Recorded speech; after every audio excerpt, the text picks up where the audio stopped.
montes de Sião, que não se abalam, mas permanecem para sempre.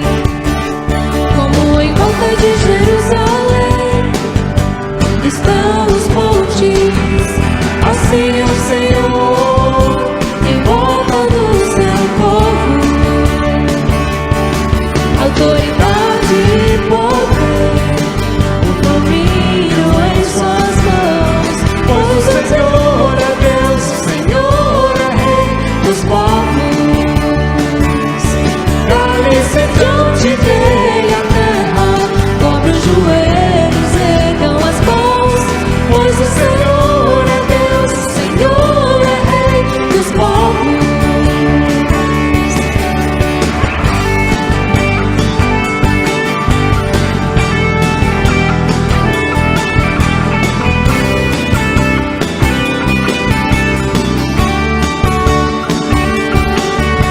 Confiam no Senhor, são como os montes de Sião, que não se abalam, mas permanecem para sempre. Como em volta de Jerusalém estão os montes, assim é o Senhor em volta do seu povo. Autoridade e poder, suas mãos, pois o Senhor é Deus, o Senhor é Rei dos povos.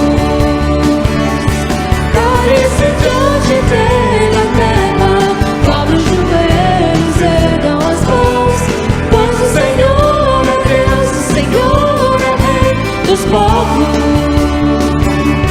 Cale-se diante dele a terra, cobre os joelhos, ergam as mãos, pois o Senhor é Deus, o Senhor é Rei dos povos. Não, não dá, sem Jesus não dá. Não, não dá, sem Jesus não dá. Não, não dá, sem Jesus não dá. Não, não dá, sem Jesus não dá. Não, não dá, sem Jesus não dá. Não, não dá, sem Jesus não dá. Não, não dá, sem Jesus não dá. Não, não dá, sem Jesus não dá. Muito boa noite a todos os irmãos e queridos, bem-vindos a esse culto ainda no uso da tecnologia da informação, para que a gente se comunique através desses equipamentos e assim possamos juntos estar louvando a Deus, bendizendo o seu nome e ouvindo a sua palavra, que tanto bem faz ao nosso coração, tanto bem faz à nossa alma. Nós temos, nesses últimos estudos, seguindo falando sobre a maturidade cristã, a necessidade de crescermos e de amadurecermos com o objetivo dar à nossa vida cristã melhores condições para que ela funcione adequadamente do ponto de vista de Deus. Eu quero convidar você, então, primeiro, para que a gente ore, pedindo que Deus abençoe este momento em que nós vamos estar juntos aqui em torno da palavra dele. Fechemos nossos olhos, reclinemos a nossa cabeça e oremos ao Senhor. Pai amado, nós lhe buscamos em oração para lhe agradecer a presença do Senhor em nossa vida pelo Espírito Santo que nos foi dado. Nós sabemos que somos do Senhor quando cremos no Teu Filho como Salvador da nossa alma e Senhor da nossa vida, e a Ele nos entregamos para que Ele reine em nossos corações, reine em nossa vida. Ó Deus, Tu sabes que por vivermos na carne, uma carne afetada pelo pecado, mesmo que espiritualmente estejamos embaixo da Tua graça, nós vivemos num conflito constante entre o bem que queremos, que devíamos fazer e não fazemos, e o mal que não queremos fazer é o que terminamos fazendo. E este conflito tem realmente sido constante e contínuo na nossa vida. Mas no sentido inverso, lhe damos graças porque temos aprendido que os conflitos podem nos ajudar a crescer, pode amadurecer a nossa fé, pode nos ajudar na nossa trajetória de fé, na nossa trajetória cristã, de maneira que sigamos vendo os conflitos como oportunidades para vivermos melhor na tua presença. Abençoes agora a tua palavra que vamos ler, essa palavra que foi inspirada pelo teu Espírito, que ela possa produzir os efeitos para os quais ela vai ser lida agora. Oro por mim, oro pelos irmãos que estão nos acompanhando, em nome do Senhor Jesus Cristo. Amém, Senhor. Amém. Livro dos Atos dos Apóstolos, capítulo 17, versículos de 10 até o 15. Esses versículos que vamos ler, eles antecedem a uma estadia que Paulo e Silas fizeram na cidade de Tessalônica. Ao estarem na cidade de Tessalônica, eles foram à sinagoga para pregar o evangelho aos judeus que frequentavam a sinagoga em Tessalônica. E eles foram mal entendidos, eles foram mal interpretados, e os judeus decidiram que matariam Paulo e matariam Silas, enfim. Mas o Espírito Santo revelou isso a Paulo e aos irmãos da igreja de Tessalônica.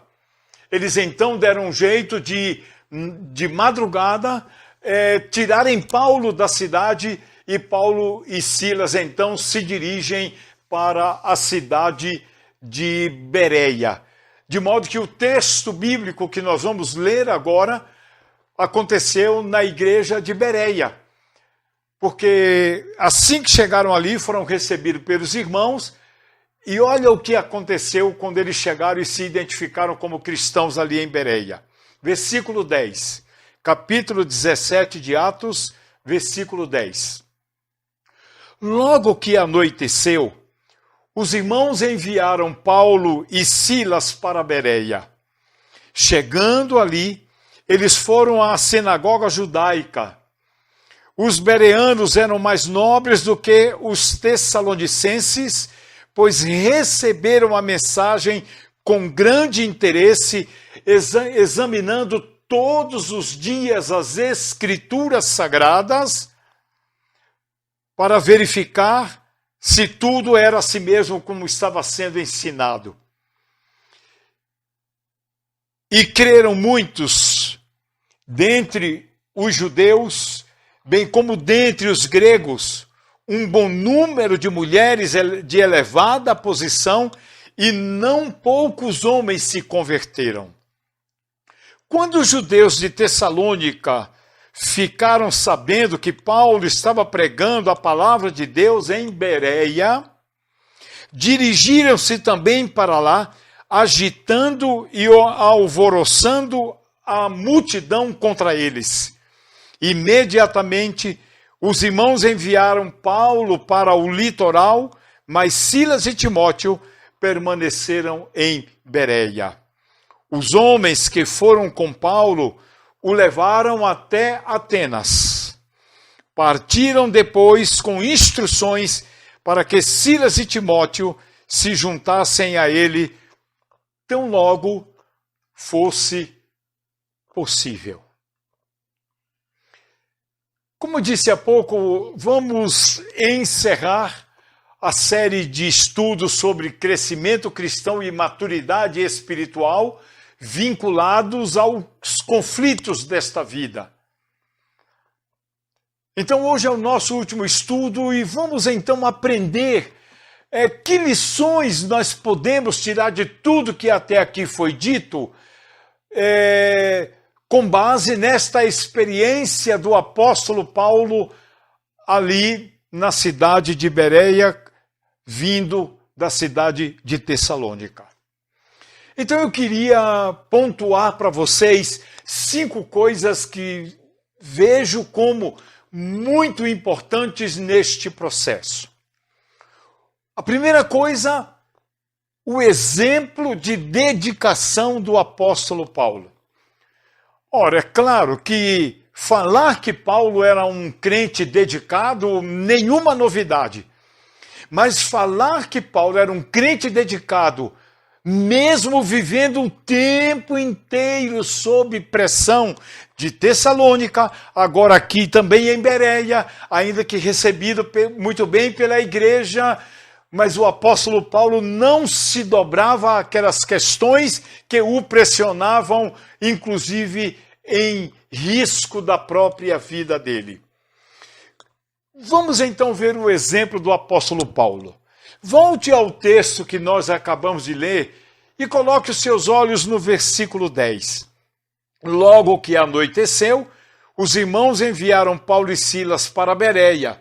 Chegando ali, eles foram à sinagoga judaica.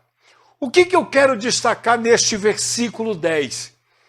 Eu quero destacar que Paulo e Silas enfrentaram essa tremenda perseguição na cidade de Tessalônica, a ponto de os crentes temerem pela própria vida deles, e por temerem, tiraram eles, Paulo e Silas, à noite, enviando-os para a cidade de Bereia. E é interessante que quando eles chegaram em Bereia, ao invés de primeiro sondar o ambiente, ou tirar alguns dias de descanso para baixar a adrenalina, Paulo e Silas não fizeram isto. Eles chegaram em Bereia e imediatamente o texto nos informa que eles foram para a sinagoga dos judeus. Para eles, mais importante que o risco contra a própria vida deles, o risco que eles estavam correndo, o mais urgente para eles dois mensageiros do evangelho, não era tanto o descanso físico para se refazerem da perseguição em Tessalônica.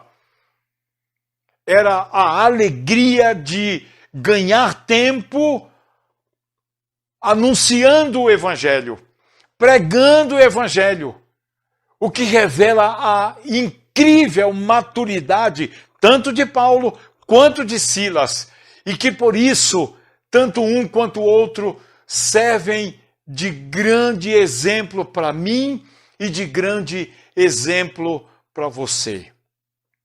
Portanto, Paulo era um exemplo de dedicação. E você? Você poderia ser encarada como uma pessoa que é exemplo de dedicação ao evangelho? Ou você é uma pessoa que está sempre primeiro pensando em cuidar das coisas da tua vida e o evangelho sempre ficando para depois? Pense e repense a sua vida e coloque ela à disposição do evangelho para que você amadureça na sua vida cristã e cresça na sua vida espiritual. A segunda lição que nós tiramos é o cuidado que os irmãos em Cristo da cidade de Bereia tiveram e demonstraram. Olha no versículo 11 o que é que Lucas registrou. Os bereanos eram mais nobres do que os tessalonicenses, pois receberam uma mensagem com grande interesse, examinando todos os dias as Escrituras Sagradas, para ver se tudo era assim mesmo como estava sendo ensinado.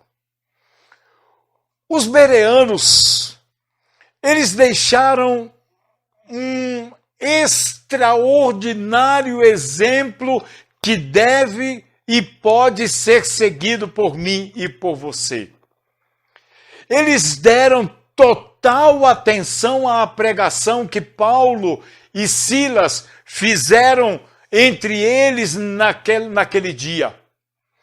E o texto nos diz que eles receberam a pregação com muita avidez, ou seja, com muito desejo. Eles dilataram o coração para que nenhuma verdade que lhes foi anunciada deixasse de cair nos seus corações. A palavra vinha de encontro às necessidades cristãs e espirituais deles. Mas ainda assim, eles quiseram conferir o ensinamento de Paulo com as escrituras que eles já tinham conhecimento e informação. O que isso nos mostra? Que os crentes de Bereia, mesmo sendo uma igreja muito pequenininha, eles eram nobres, eles eram homens e mulheres sérios, eles queriam conferir, não porque duvidasse de Paulo, mas ajustar o que eles já tinham crido até ali ao que Paulo e Silas estavam acabando de ensinar e de ministrar para eles. Meus queridos irmãos, minhas queridas irmãs, é muito importante que nós sempre demonstremos cuidado quando ouvimos a palavra de Deus, conferindo na Bíblia Sagrada se o que nos é ensinado de fato e de verdade faz parte daquilo que é o conteúdo inspirado pelo Espírito Santo na bendita palavra de Deus. Sejamos, pois, não somente como Paulo no seu exemplo, mas sejamos também como os bereanos. A terceira coisa que nós aprendemos neste texto são os bons resultados, frutos da pregação que foi ministrada ali na igreja de Bereia. Olha o que o verso 12 do capítulo 17 de Atos nos informa. E creram muitos dentre os judeus, bem como dentre os gregos, um bom número de mulheres de elevada posição social e não poucos homens. Ou seja, o volume de pessoas que se converteram naquele primeiro dia de trabalho ali na igreja de Bereia foi simplesmente fantástico. Porque foram mulheres e homens que foram lá ouvir Paulo e Silas, pessoas da alta sociedade, pessoas do dinheiro, pessoas de opinião na cidade, pessoas de influência na cidade, tanto mulheres como homens da alta sociedade se converteram. Meus queridos irmãos, minhas irmãs, a dedicação dos missionários Paulo e Silas, aliada ao interesse dos ouvintes que foram lá para ouvir o que é que eles tinham para dizer, só podia dar em bons e muito fruto.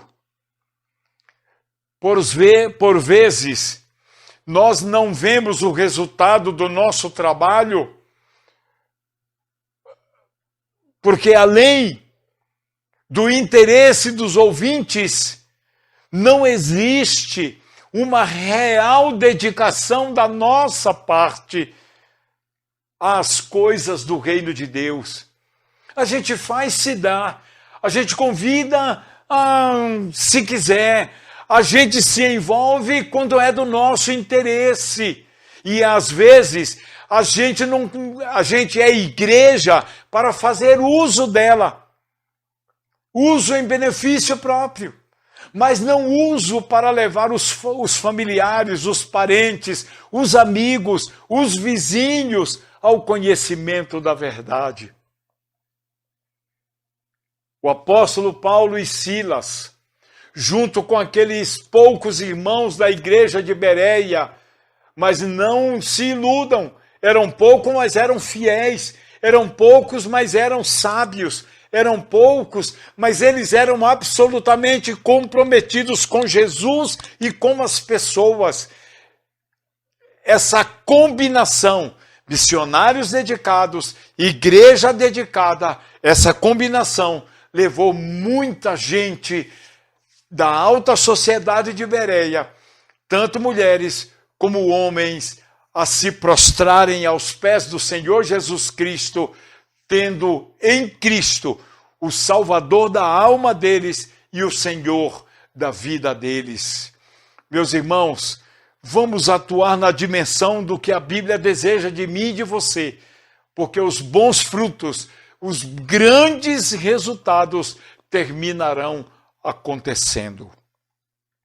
A quarta lição, ela não está aí no texto de Atos capítulo 17, mas ela está lá na segunda carta de Timóteo, um testemunho que o apóstolo Paulo dá no capítulo 3 da segunda carta sobre Timóteo. E sabe por que Paulo vai dar esse testemunho lá na frente sobre Timóteo? Sabe em que cidade Timóteo morava? Na cidade de Bereia. Ele nasceu em Bereia, cresceu em Bereia, ele morava em Bereia.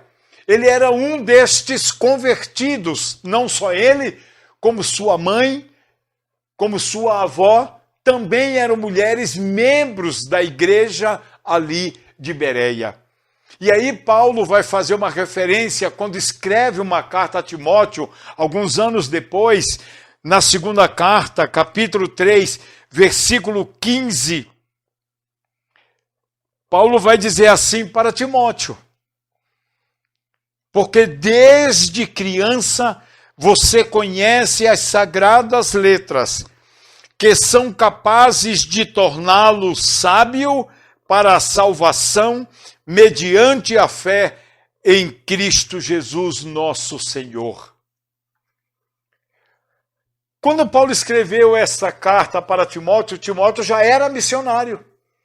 Ele já era um missionário treinado pelo apóstolo Paulo.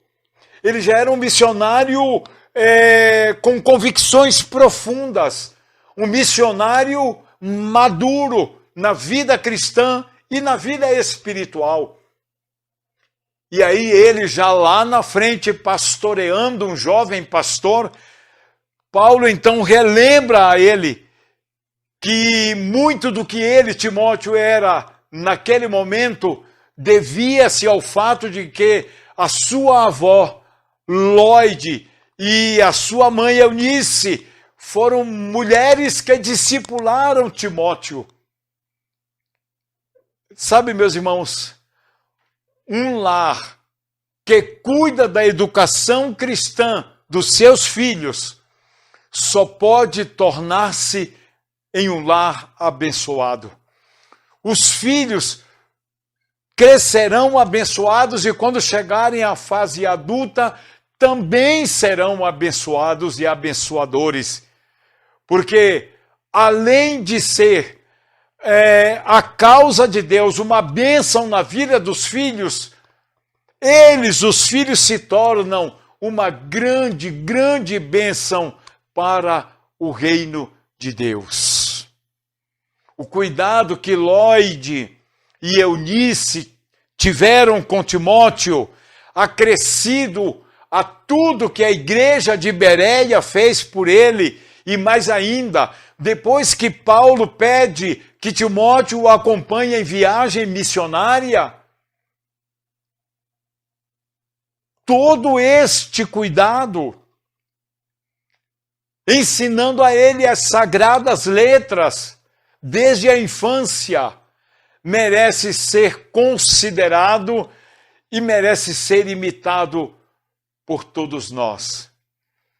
E aqui eu preciso dizer aos pais crentes, às mães crentes, aos avós crentes, cuide da vida dos seus filhos e dos seus netos.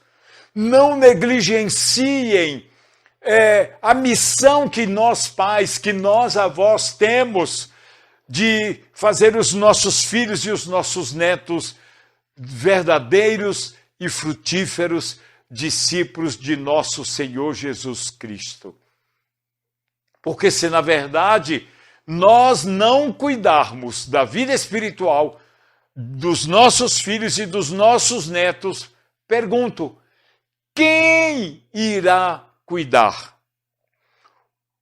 Eu sei, você sabe, e todos nós, sem sombra de dúvida, sabemos que o mundo ele está aí para tomar o nosso lugar na formação dos nossos queridos. Só que o mundo vai levá-los à perdição eterna. E aquilo que nós fizemos com nossos filhos e nossos netos, que às vezes a gente acha que é missão da igreja, que é função da igreja, a igreja apenas suplementa, ajuda, auxilia, mas na verdade somos nós os pais e também os avós que temos a missão de evangelizar os nossos filhos e os nossos netos. Façamos isto e nós vamos lá na frente conviver com a alegria de vê-los inteiramente seguidores de Jesus e absolutamente integrados e frutíferos no reino de Deus. Em quinto e último lugar, o poder das Escrituras. Olha aí nesse mesmo texto de Timóteo, 2 Timóteo capítulo 3, que acabamos de ler sobre Timóteo, só que eu quero acrescentar os versos 16 e 17. Verso 16.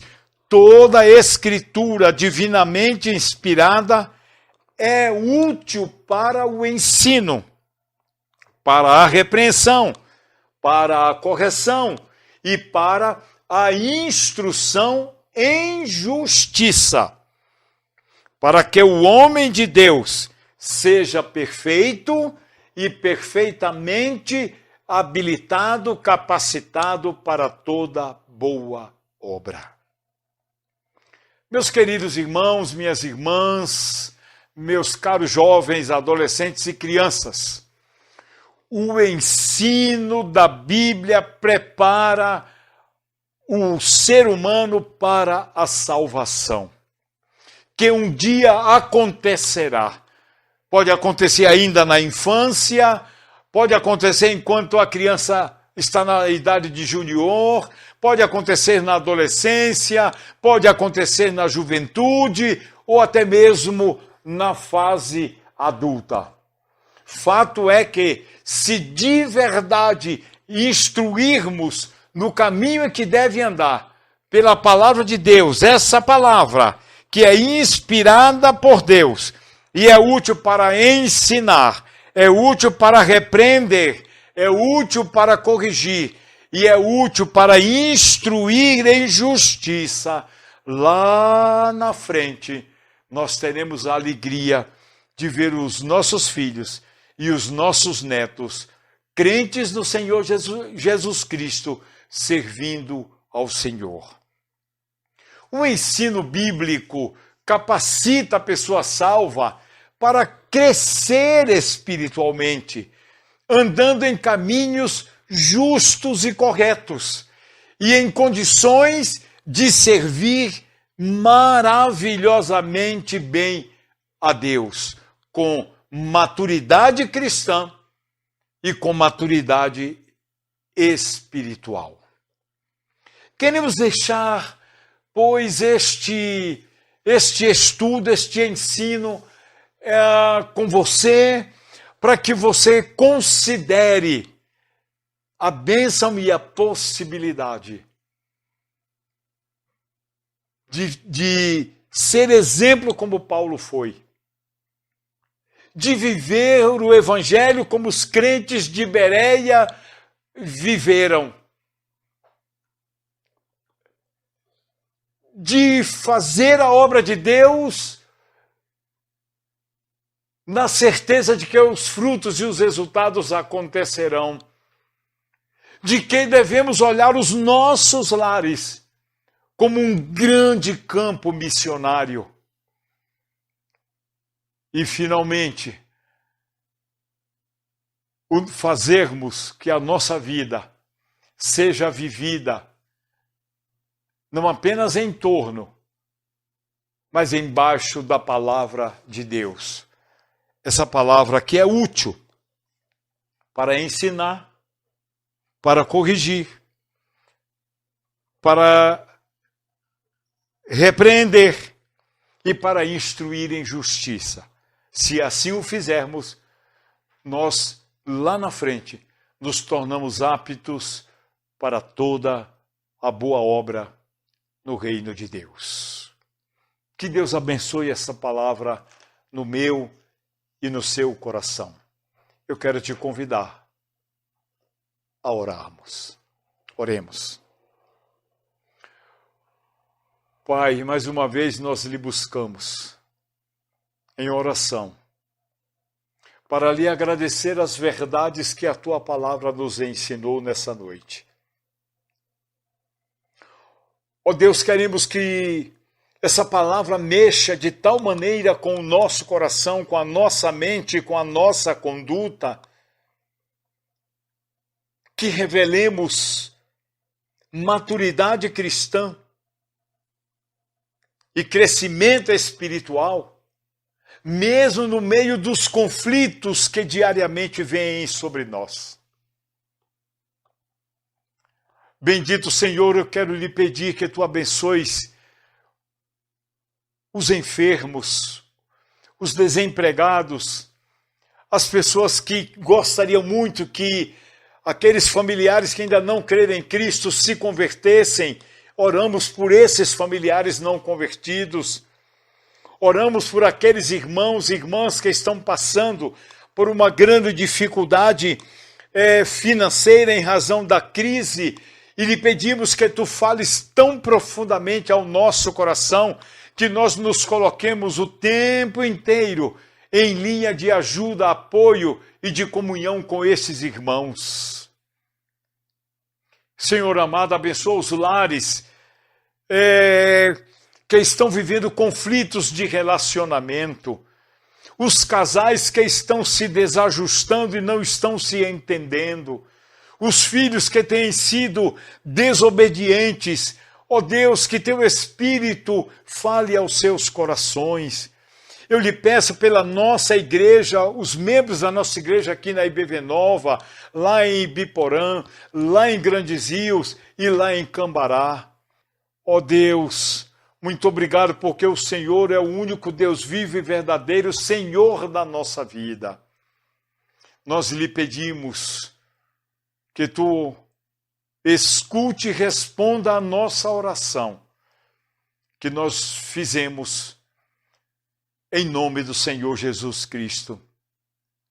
Amém.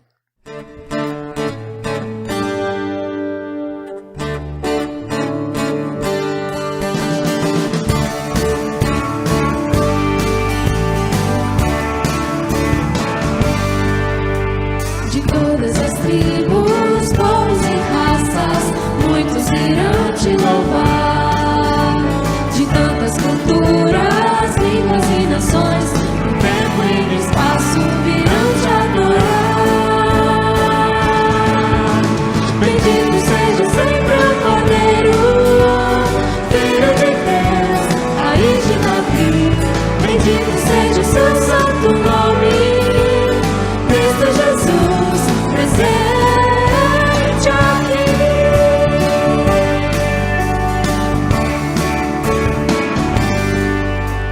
Remidos comprados, grande multidão, muitos irão te louvar. Povo escolhido, teu reino e nação, no tempo e no espaço virão te adorar. Bendito seja sempre o Cordeiro, Filho de Deus, Raiz de Davi. Bendito seja o seu santo nome, Cristo Jesus, presente aqui.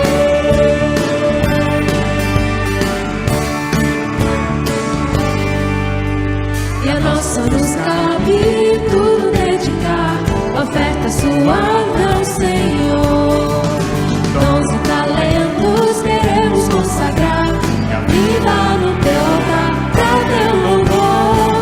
Bendito seja o nome do